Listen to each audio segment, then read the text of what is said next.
I may be looking at you, but your physical body is not the real you. Your physical body is your house that you live in to be able to relate with the world, the earth, and its environment. So, which means when God looks at you, he doesn't see you the way you see yourself in the mirror. That's not what he sees. The Bible calls him the Father of spirits. He's not the father of our bodies. Instead, he calls that man who gave birth to you as your daddy, he calls that one the father of your flesh.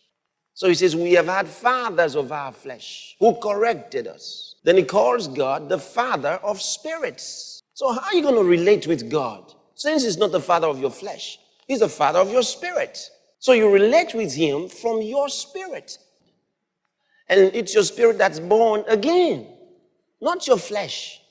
And God gave us the life of the spirit, the divine life, to live beyond our flesh, not to be subject to our flesh. So you see, you've got your two optical eyes in your physical head, but you also have two spiritual eyes, which are the eyes of your spirit. Your spirit has the shape of your physical body.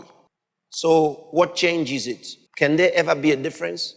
Emphatically, yes. Your spirit will then begin taking the shape of what you build in your spirit, what you see in your spirit, the you that you see in your spirit. So it starts out with whatever you've been up till the time you start building your spiritual life.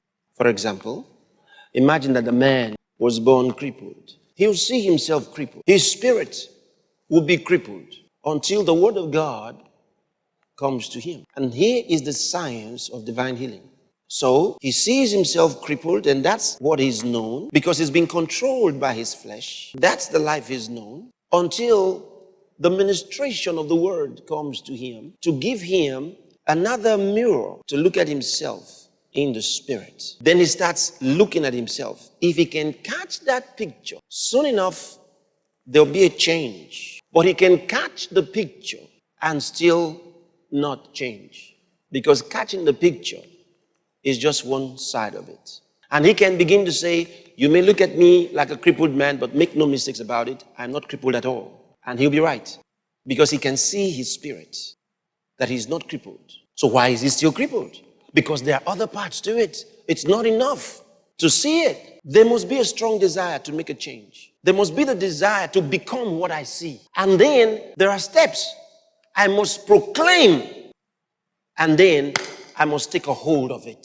I told you once, there was a man who was crippled, and another guy came to him and ministered to him, showed the word to him, and showed him that he had been healed by Christ, and said, see, I see you to be perfect. I see you to be walking.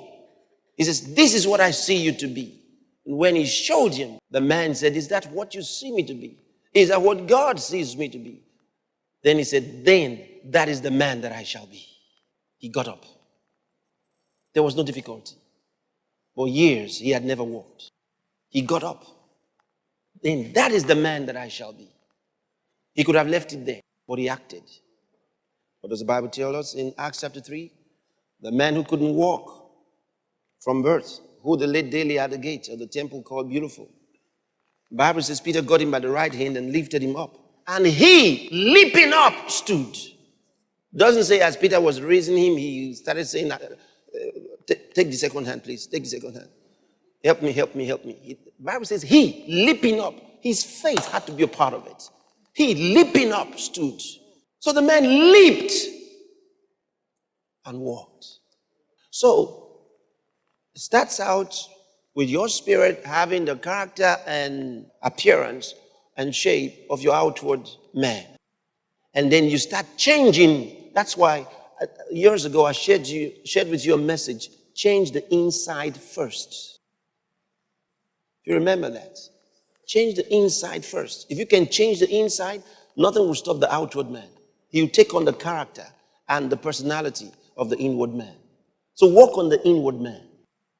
If you walk on the inward man, the outward man will follow.